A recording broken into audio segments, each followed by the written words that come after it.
Let's uncover the secrets behind a career with purpose. Join us as we speak to people that turn their biggest passions into their life's work. I love it. And inspire you to become the superhero of your own story. Today's guest is Jorrit Kappel.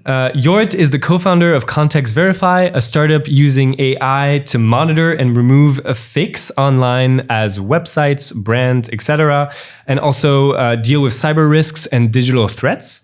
Jorrit, welcome to the podcast. Thanks for taking the time. Thank you for having me. Yeah, of course. And I want to start off with a simple question, which is, how would you describe what you do and what Context Verify does to a family member?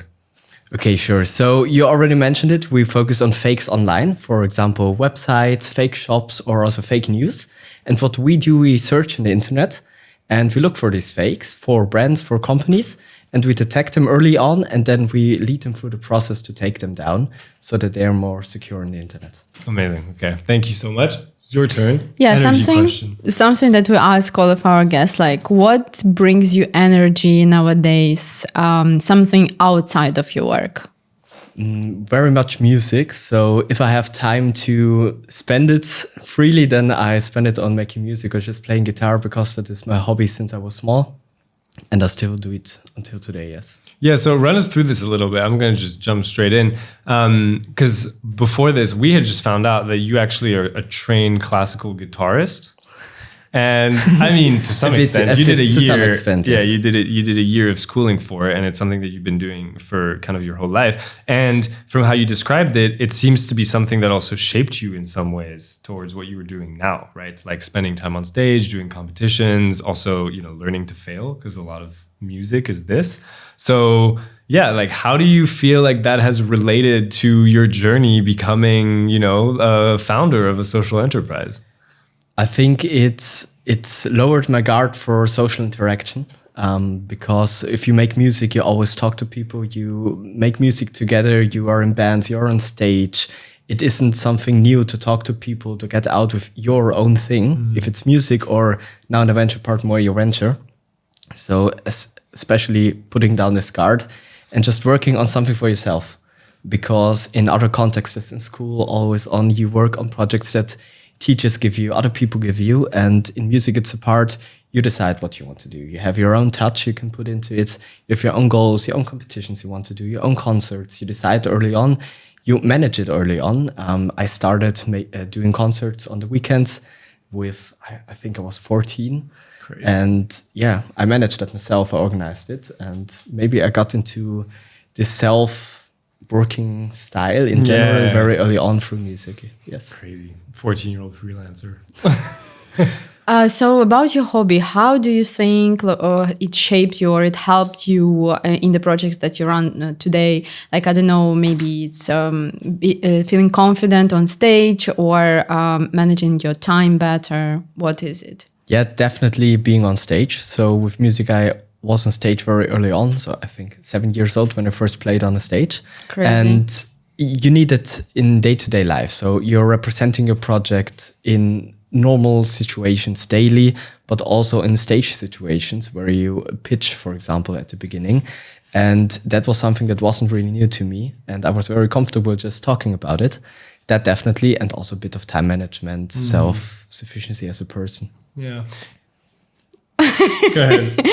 Oh, too many questions. So what would be your one tip dealing with fear on stage, right? Because a lot of people who want to start their project, like it comes to a moment that you have to present, and not everyone is like a born presenter or comfortable with that. What's your to-go tip or tips on that? I'm a bit a bad person to ask this actually, because I never really had the fear of being on stage, but you're always nervous. You won't lose it, never. In my case, and you just have to accept that it's there, I would say. You don't want to fight it, just be with it. It sounds a bit cheesy, I know, but just accepting that you are going to be nervous, and this is just something that goes along with it. And if you do that, then it gets in the background, and when you start talking or start going on stage, start presenting your project, it's there, but it's not the main focus. And just accept it. It's how I learned to do with it, and how I also saw other friends of mine do it along the way. And then you can I imagine also become really good at it because it is a skill, right? It's something. Yes, exactly. Train, It's like training. everything. Just I know in the time when I was at university, for classical guitar, I played almost every week on stage, and then it was just a routine, and it was nothing new anymore. Yeah, yeah. It's funny that you mentioned this because we had a conversation with Rosa Bergman, and her whole venture focuses on informal education for young people as kind of one of the, a really powerful source of like pushing people in a direction for either their careers or to give them the skills and the competencies that they might need to be, functional human beings and successful human beings too. And what's interesting is we put a lot of weight on like formal education in society, but when you're talking about like what being a good guitarist has taught you, or at least what training to become a good guitarist has taught you, it's a lot of that, right? It's a lot of like those competencies, the skills that you need also to become like a social entrepreneur, like a successful one too. And I just find this to be such an interesting shift from like our, traditional thinking that like most of the magic that happens to guide you towards, your career is going to happen in the classroom, right? Yeah, it was a bit of, so in a classical space, it's very formal actually. Yeah. And you have your formal things you do, formal things you learn. But that what you're talking about is that what goes along with it. So you have the combination that makes it, I think. And yeah, you can incentivize non-formal education, more interpersonal education as well. But I think it's always the combination that you need at the end. Yeah, that's true actually, because very formal. So it's like non-formal in the sense that it doesn't happen at school necessarily. No, like but it's school on its own. But it's a school on its own. So it's like non-formal, formal education. Yeah, that's super interesting.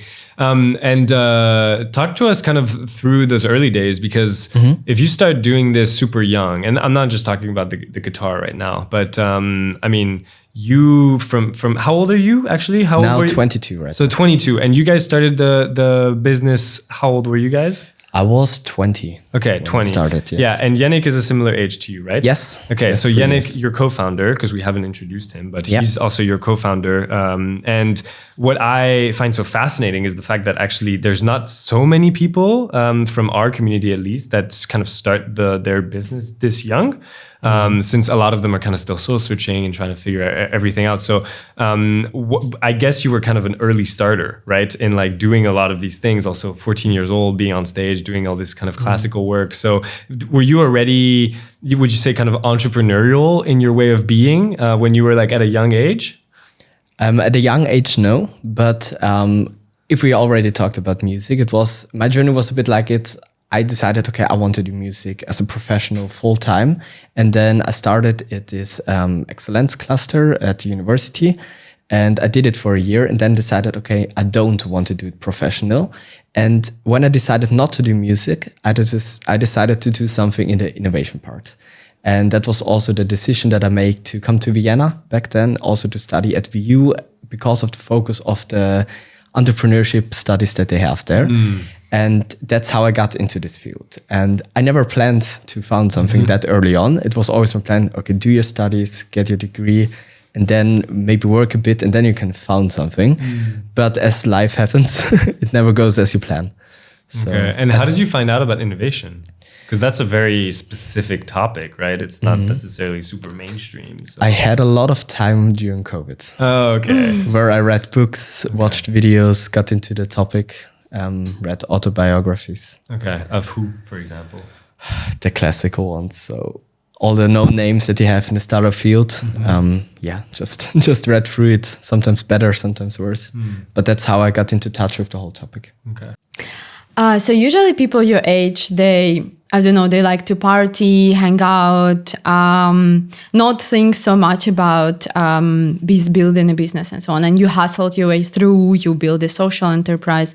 Like, how was it for you? Like, what was your lifestyle? Or maybe what is still your lifestyle? Did you still go to the parties? Did you travel? How was it for you?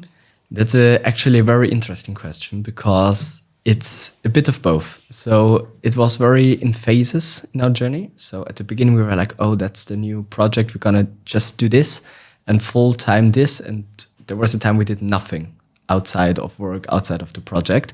And that was really important that we did that. And we really had to get into it. And a lot of things started there. We also got into contact with Sia at that time.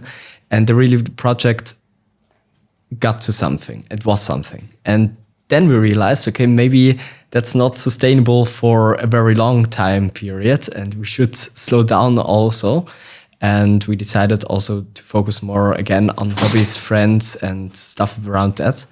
And so I would say now it's really important for us, or for me, or generally in the team, to try to get both into our lives, because we found out that when we're just focusing and we're doing nothing else, we'll also get less productive in our daily tasks. And since we do that, it's definitely easier and we still get forward. So talking about the work-life balance, what are your tips, tricks, or like how do you make sure that you have work-life balance? Yeah, so from me and myself, banana bread, for example. So before we started recording, I just told him that I took a day off on the weekend and just did nothing, and I baked banana bread. So that's the story there. No, but really just what's helping for me was to get there and say, okay, there is work and there is private, and also getting the physical separation in it. I know, for example, that for Yannick, that's not that important, but for me, it really helped. So to say, okay, I have the office there, I have my home there, I have a desk in my home where I work, and if I sit there, I work, and if I don't, I don't. And that was my way to go, to separate it. Yeah, I feel like it's something that's crucially undervalued in this field, because especially when we're young, I feel like there's kind of this hustle culture that goes around the work, right? Where it's kind of like you got to grind. And, you do it until you fall over. But I feel like from most of the people that we've been speaking to, there's this kind of common acknowledgement, especially after, doing it for a year, 2 years, 3 years, especially working on topics that are sometimes kind of challenging, that actually you really need to take those breaks. Like it's kind of crucial. And also to think and to come up with good ideas and to have a bit of time to process everything. Cause it's a big adventure. And if you don't have that, then it just doesn't really, you can really burn yourself out. Yeah, and it also depends on what you have to do on the project right now. Sometimes you have a more creative parts that you have to do, and there you really need the headspace for it. But I have to say, I'm not the creative one on the team, even though I did music before. And otherwise, you have just some tasks that you just need to do, and you don't need mental capacity for it. And it's just grind it out, yes. So I think, as always, in my opinion, it's important to find a mixture and do not go into an extreme in one part. And that's how it works for me. So run us through maybe a little bit the kind of early days. How did you start working on context? What was the catalyst to coming up with this idea?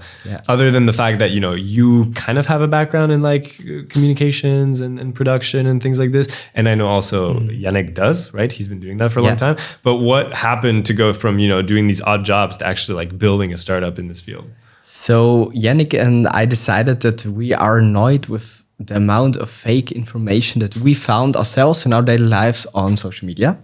And we wanted to create a social media app, as every good founder does once in his life. And we decided, okay, we want a social media with qualitative information. And we had one feature in it. That was the source verification feature. And then we started working on that, and we got out there, we got first feedback, etc. We also did a SIA lab at that time. And so that was in what? How old? What year was that? That was 2022, I think. Okay, so about 3 years. 2.5 years ago, something about that. Okay. Yes. And then we worked on it, and then we decided, okay, we just focus on the source verification part and on verifying information online. And with that, we also got into SIA back then, and we started really on this project and getting out there. And our focus was, okay, minimizing fake news online. And we really worked on that. And that's how we started this project. And what sort of stage of your life were you in? Were you studying at the time? We were both studying, and we both planned on studying. Okay. And then this whole project happened and the opportunity presented itself. And we said, okay, we're going to do this both. And how did you meet?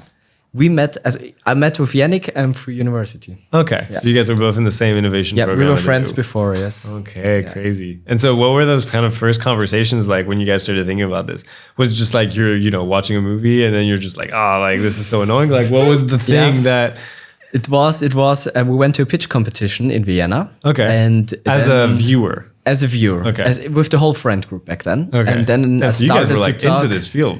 Yeah, it was my idea, and was like, guys, let's go. I love it. And I've never gone to a pitch competition with friends of mine. They had free pizza. Of course. That's always a sell. Like that for us too. That works. That's the difference. Yeah, sure. And then we sat there and just talked about it. And Jenny was like, okay, let's sit together. And the next day he went by in my apartment and we just talked for about 3-4 hours with the idea that he had in his mind. And I also encountered it myself. And that was the starting point, yes. Wow. And talking about like the problem, you found the problem, and what sort of impact or purpose you see in what you solve? Yeah, so as I said, we found out that misinformation and fake news generally is a topic that we encounter online. And what we saw is, okay, it really manipulates people, it manipulates decisions, people in organizations that take decisions that really have an impact.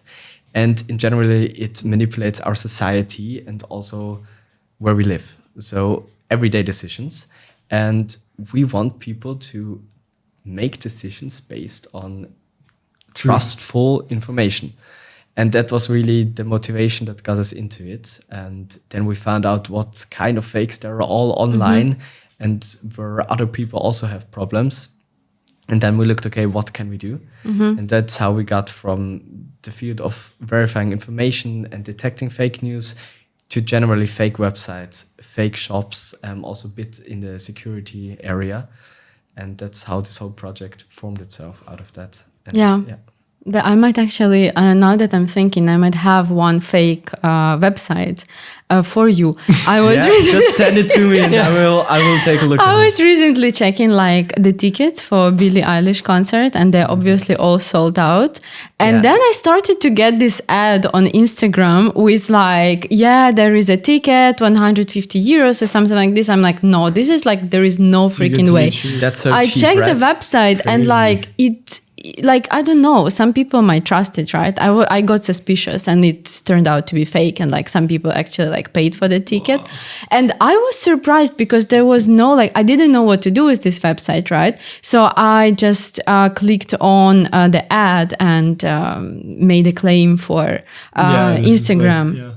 For Meta. But other than that, it's only an ad, but who is going to take care of the website? So this is a great job that you guys do. But so is it also available as an individual? I can basically reach out to you and I can share with you like this website claims these tickets and like I think it's fake. How does it work actually? Yeah, so after some technical difficulties, I'm back with the mic in my hand now. Woohoo! Yes, and you just asked a question about the fake tickets for the Billie Eilish concert, yes. Exactly.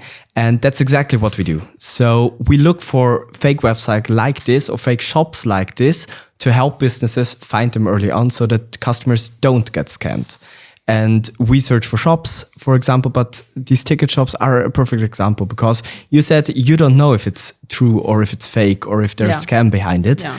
And what we do is on the one part for the businesses, yes, but on your part, so that you're safe, we're currently developing a browser plugin that would also help you in your activity online, where you just, when you surf, you get a notification from us, hey, that is fake, that is malicious, you have to look out and maybe take a look deeper on it if that's really somewhere where you want to spend money.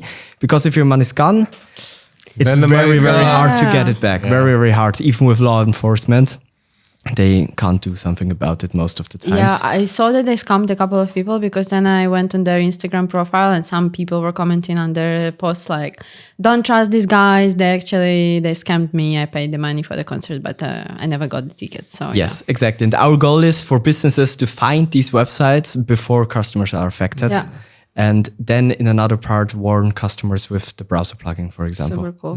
Nice. And I think what's funny is that you guys actually, we pitch roasted you guys like 2 years ago. I remember that. So Olga and I were kind of supporting the SIA Austria incubation program. And you guys were here and we had to pitch roast you. So you guys pitched your idea.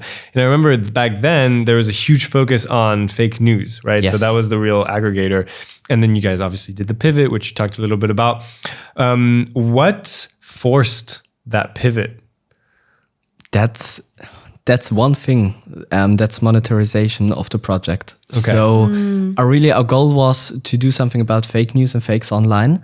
And that's very common thing that I see in impact ventures more often is the way how you create impact and the way how you make money out of it are two separate ways. And our way was always, okay, minimize fakes online, minimize fake news online. And the reply that we got is very important. We need this. It's important for the whole of our society. But do you want to pay for it? No, thank you. Yeah. Someone else should do that. And that was a bit of a story that happened more often with different target groups that we went into until we really got into the part of fake websites, fake monitoring and fake shops, where we really have the economical damage for businesses. So the reputational damage that companies have, that people that buy the Billie Eilish ticket, their money is gone. They won't buy another one most of the times. And that's not good for the brand. That's really the niche where we say, okay, here we can have our impact, but we also can be a sustainable business and make money out of it. And that's how we shifted more and more from fake news to fakes in general and fake websites and shops. And wouldn't there be an incentive? I'm playing devil's advocate, right? Yeah. Wouldn't there be an incentive for example, social media platforms to actually invest in, making sure that trust is built on their platforms? Yes, that was also one thing that we want to tackle. And if we look now at the development of social media platforms, it's going in the different direction, actually. So especially if you look at the big platforms, Twitter, now X, freedom of speech, there's nothing done anymore. Yeah. But also if you look at other platforms, it's getting less and less what people are doing about factual content. The regulations go down. And that's just not the way where we can rely on. That's basic risk management in building a business. And the personal experience of doing this kind of pivot, I can imagine must have been pretty difficult because it's like you have this idea, you have a very specific problem you want to solve. You feel like you found a solution to doing this kind of work. Maybe you also get a little bit attached to the idea, right? And then it's sort of like, no, this is just not working. So what was that experience like for you personally? Yeah, so in the team, it was very different, I would say, from person to person. I would say we had a very analytical approach to it. We did it very data-driven, looked at our interviews, our responses, looked what people said, what people were willing to do or not to do. And then we analyzed it. And then we came to the conclusion, okay, we could go further on this path, but we have little to none evidence that this is the right path. But we have another path that we could go. And the evidence supports it. And yes, it was a bit of a emotional hardship to let go of that.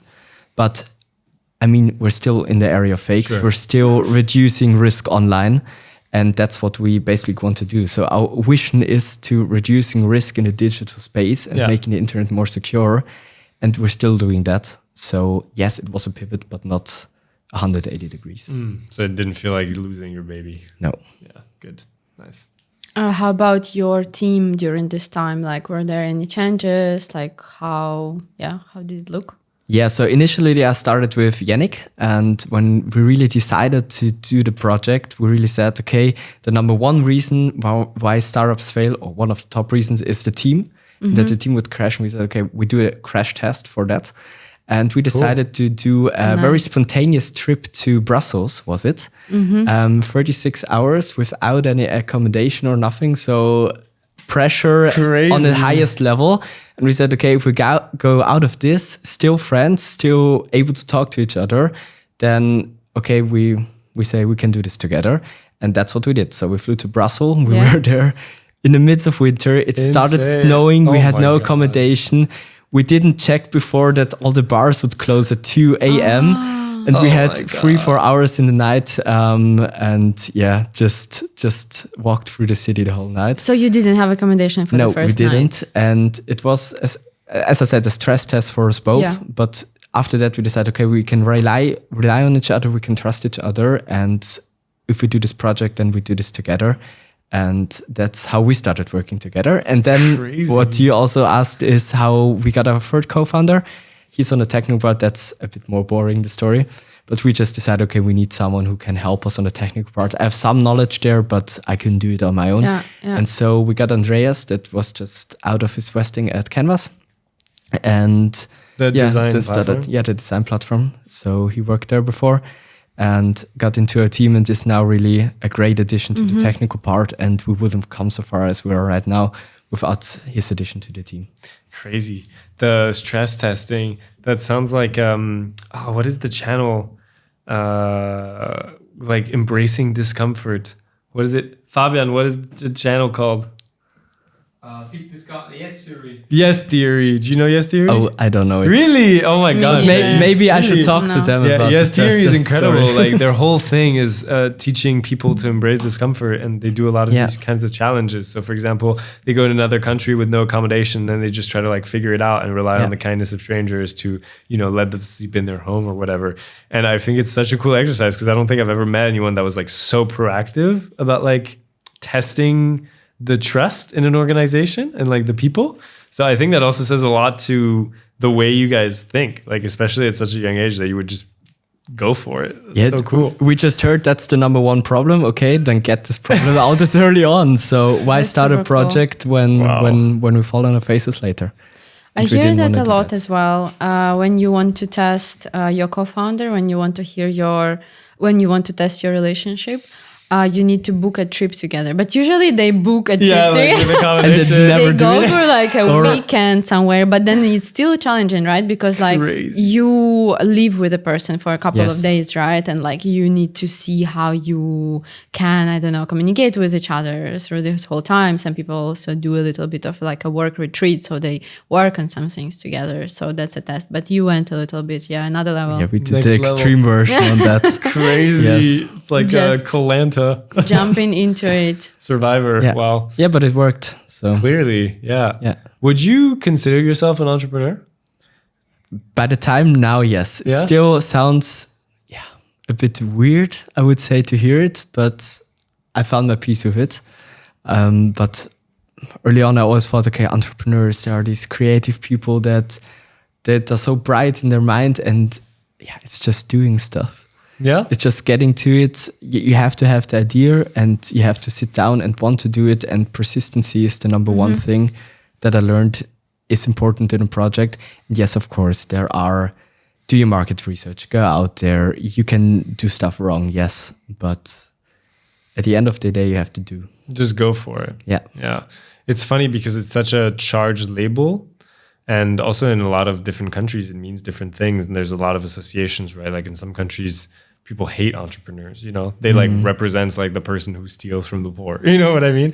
But I think what's interesting is with how you guys are approaching it, it's such a show of just like passion, like you're just interested in something and you have a curiosity and then you're kind of just like going for the adventure, right? Like, yes. Is that how it feels to you? Like that it's just a bit of like a life adventure in a way? I would say it's creating something. So yes, a life adventure, maybe you can describe it as that, but just sitting down and doing something new that nobody has done before or someone has done in a different way. And you just put things together and get something out of it. And then when you can see, okay, people like this, it has a meaning. That's really something I really personally like to see as well. So just the process of creating. That's like the motivation for you? Creating something new? Yes.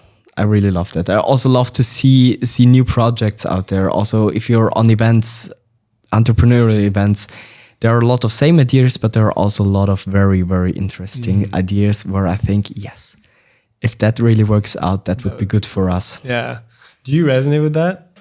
Like the creating something for you as an entrepreneur? I zoned out a bit. Sorry. That's okay.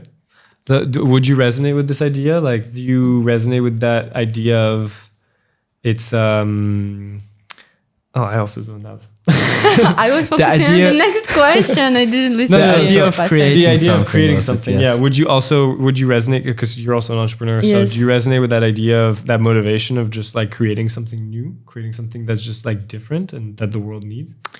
Actually, in my case, it's not creating something new, but redefining something old or taking old and innovating with it. Like innovation through something that already exists. So in my case, it's clothes repairs, right?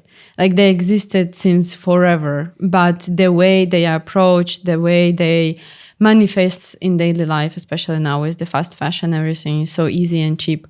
They're just like a lost craft, let's say, which is now is being reborn again. So I think in my case is, yes, it's creating, but it's not creating something new. It's going back to the roots, let's say. And I think it's getting maybe different things together, and then you have something new. Yes. So that's the way I see it in this case. Exactly. Yeah. So in my head is also like not everything needs to be necessarily innovation, or every single project or startup needs to be with a new idea, reinventing the wheel and everything. But you can also go back to the roots and look at what existed and maybe make it better. Yeah, modernize it to the 21st century. Yeah. How do you actually see this? Because you guys are in a world that is very innovation focused. Like, you know, from the outside, you guys are a tech startup to some extent. Yes. Right? I don't know. Would you consider that too? We say that we are a tech startup. Okay. Yeah. So, I mean, you guys are, you know, operating in a field that's like super high innovation. It's also a field that typically is, you know, at the forefront of a lot of societal transformations. Like we see this with, for example, AI. And it's also a field that can sometimes be quite, at least from the outside, like stereotypically, it seems like it can be quite difficult to navigate because there's a lot of competition. There can also be a lot of incentives when it comes to, you know, money and like making it big, right? Making like the next big thing. So how is it for you guys to navigate this kind of environment? Like, especially coming from a world where, you know, you are very purpose oriented in your mission. Yeah, it's something that you have to think about how you want to do it. So you have to find your own path. So yes, we're a tech startup, so the technical part is important in our part, but we also have the journalistic aspect. So Yannick was in the journalistic industry, my co-founder, and we really got these two parts together and we work on this way. And that's our unique way of approaching this problem. And if you have something that is really different and has an impact for someone, for example, online shops and e-commerce businesses, then you have to find your path on how are you now getting there. And yes, there are others outside that are still doing it, but you just have to focus on your part and then you can look outside. And I mean, the others aren't not important, but it shouldn't be your main focus. So you should have the mind, you should have an eye for it and see, okay, they're doing this. Maybe why are they doing this? Is it smart maybe to do it myself, or do I want to distance myself for it? So strong positioning for your idea, for your venture is really important in this part. And of course, you will always have people that expect something of you. And yeah, you just kind of have to deal with it as well. Yeah. Would you agree that the tech startup space is quite male dominated? Yes and no. So often, yes. And the thing why I say no is that I see many ventures where women are getting more into it. And I've seen fabulous tech startup projects, ventures where women take the lead. For example, also in our field with fake detection in voices, where it's really a physical approach where they analyze the sound waves. And that's women-led as far as I know. And it's a very interesting project as well. So yes, it's more males, but they're really, really cool project with women. So I see something moving in this area. Okay, that's what I like. There is a development and there is more opportunities for gender diversity, let's say. Yeah. We're not that far, so it's not 50-50, but it's going in a good direction, I think. You mean in your team? No, in our team, sadly, no. We tried, and the thing is that Yannick and I started, and we're both male. Right. And always when we try to find a female tech co-founder, it's hard, huh? It's hard. In the tech field, it's hard. So the technical people. Yeah. Well, that's also the problem. Is it's also kind of it's hard to not consider it as like a gendered thing, because also the opportunities are not the same necessarily in equivalence between the different genders, and the systemic context is kind of not the same also. So it's definitely not an easy one. But from the perspective, from your kind of personal perspective, the other thing that I see from that field that seems to be quite difficult to navigate is the money piece, right? Like the needs for funding, and also going towards VC, and there's just like a lot, right? That's to kind of navigate. So how was that for you guys starting out, going into a world that is quite competitive and quite also typically journalism itself is also not a field that's like super high in terms of how much funding and money is in it. So what was sort of your relationship to the topic at the beginning when you guys started? Was it daunting approaching like the money piece? Was it something that you guys were excited to tackle from like the innovation standpoint? Like what were the emotions associated to it? Actually, it was exciting to tackle because it's a step you have to do for your project. And we're a venture from Austria. And Austria is really strong in the public funding game and in giving out grants and supporting startups in this area. And that was the way that we took. So we applied for grants. It was really complex. Yeah. So reading through this project documents and really getting to know what am I allowed to do here? What do I have to consider? Then writing the application, it's more than a bachelor thesis, for example. And you just do it and then you wait. And you wait, and you wait, and you sit at home and you think, okay, suspense. Yes, and most of the time it takes half a year until you get a decision. Wow. If it's not even longer, but that's the way that we took, and that Austria really supports. So in this field, I really can recommend this for all Austrian founders. In the rest of Europe, it's more the classical game in business angel VCs. We also have it in Austria, sure, but in the rest of Europe, it's more dominantly. And so when it comes to financial success, what does it mean for you or for your venture? We always said when we have an impact with the project, we can finance ourselves and our team, and we can grow consistently in this area, then we have financial success with the company. So it doesn't mean, going and becoming a crazy unicorn and making it super big and rich, but rather focusing on keeping the impact going and keeping that in development as kind of the main priority, and the money is a supporter for doing that. Kind of why not a unicorn? If the possibility is here. So I wouldn't say, okay, it's not the main goal. It's definitely a goal where you want to go to. But it's not the only thing. So if it doesn't really go in this direction, okay, then it doesn't. We have to look at what's also realistic. I think often in the startup space, it's sometimes realistic is a bad word to say. And you kind of have to just sell it. Sure, and definitely. And you always have to look in, okay, what can I do now? Where can I create the impact?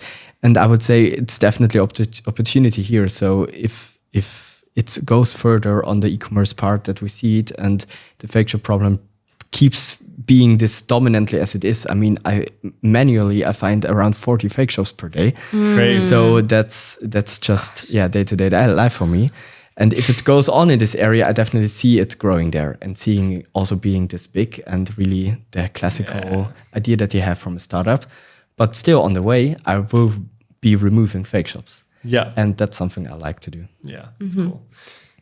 So then if you would have to choose, would you choose money or impact? I think you have to have the combination, exactly. So I think without money, you can't have impact. And I always said it, for me, myself, if I want to have impact, I think money is an opener for creating impact. And I really see the topic like this. So if you have the financial resources, if you have the venture resources also in the startup field, you can yourself decide what you want to do with it. And then it's your decision 100%. And you have to do it as a person. You can't talk it out on politicians or other fields, but you as a person can have the impact. I think that's a really idea I found for myself looking at it. So money is an opener for creating impact in the world yourself. Yeah, I totally see what you mean. And I feel like, especially nowadays with the topic of money, we've asked a lot of people in the street also for this campaign, just asking them, what's your relationship to money? And do you feel like you have to prioritize or sacrifice money to make impact? And if I were to ask you, true or false, like, do you think you have to forego one or the other to make the other, right? Like, do you think you have to choose between the two? Would you say that that's true or false? I think I do it on a daily basis. Okay. And I think you have to look at it and decide, okay, when am I choosing this way? When am I choosing the other way? And you have to find your combination that works. Something that works for you. Yes. Yeah, 100%. Do you have, looking at it maybe more at like a societal level, because I find the work that you guys do is super interesting, because also obviously like, society's changing, the concept of, reality is like kind of changing in front of us, right? Like as technology is building and as we have systems that sort of feed onto themselves that are creating information, and we just have so much information, like it's absurd. We see this also like it's affecting how democracy functions and how our day-to-day relationships also function. So is that like, do you feel like you're kind of at the heart of that to some extent? Is that sort of what also drives your commitment and passion to this topic in particular? Or is it something else for you that kind of gets you up in the morning and like, pushes you to doing this kind of work?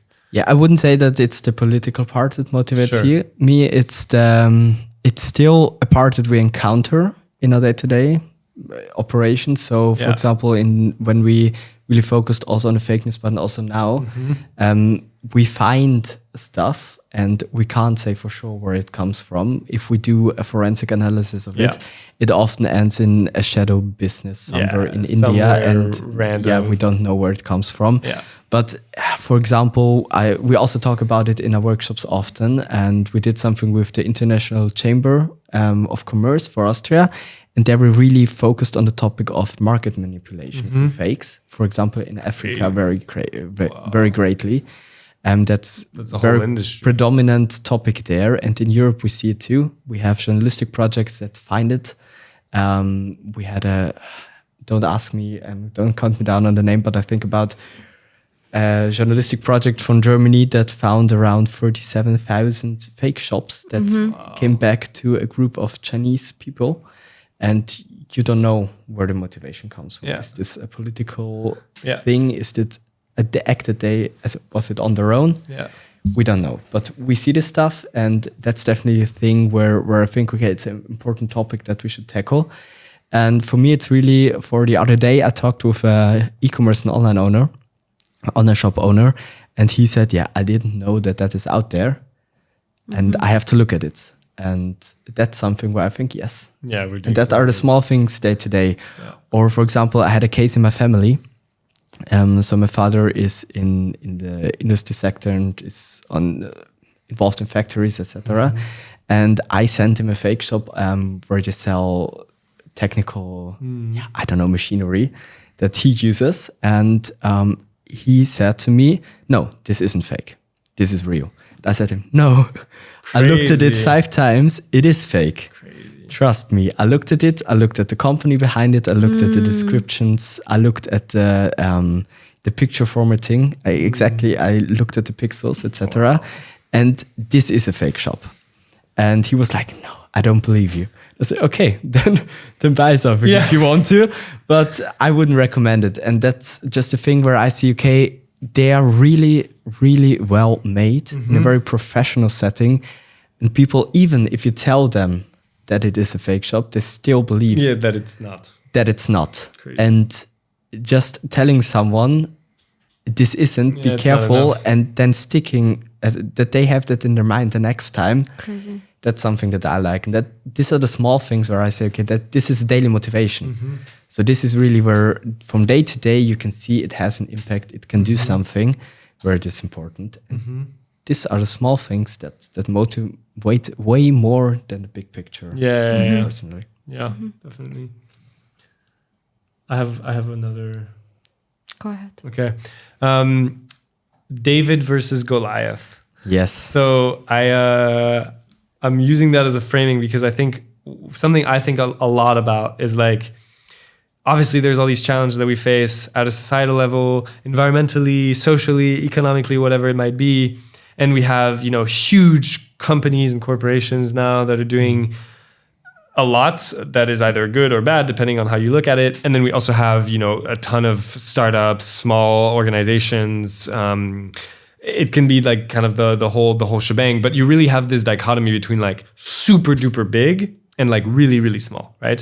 But what we also see is, and I remember because I studied this, also I studied entrepreneurship, so similar to you, and like the data suggests that a lot of the high level innovations, they come from either, cross-sectoral partnerships and collaborations between a lot of different sectors and a lot of different alliances, or they come from, very small kind of agile organizations, initiatives that create sort of new ways of thinking, new ways of being, right? And sometimes those grow like a crazy amount to, become OpenAI, for example. Or sometimes they kind of get absorbed very early on by, a very big organization. And I'm just curious, like from your perspective, what do you think is the best way actually of making societal impact? Do you think that it is through, building alliances or even working for kind of a large corporation that has a lot of resources, that has a lot of funding? Do you think it's by going into government? Do you think that it's by, creating a startup that's maybe super focused on innovation? And then if you do decide to go that route, because that's the one that you're going for, what do you think is the ultimate path forward, right? Is it to then, sort of get bought out by like a Facebook, or is it to actually, kind of keep doing your thing and try to get headwind until you end up maybe finding like long-term success? Like, how do you approach this topic? Yeah, I touched this topic a bit early already, where I said, okay, I think that you as an individual have the power to do something. And in my opinion, it's very important what you can do.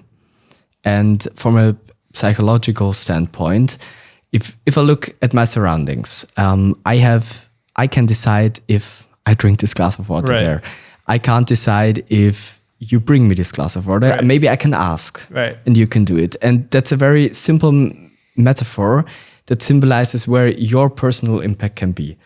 And I think that if you really want to do this, and that is your purpose where you want to go for, you can do it in different positions. You can do it in form of an impact venture, where you can do it in the startup area. I think it's very important also in big corporations that you have people that are aware of it.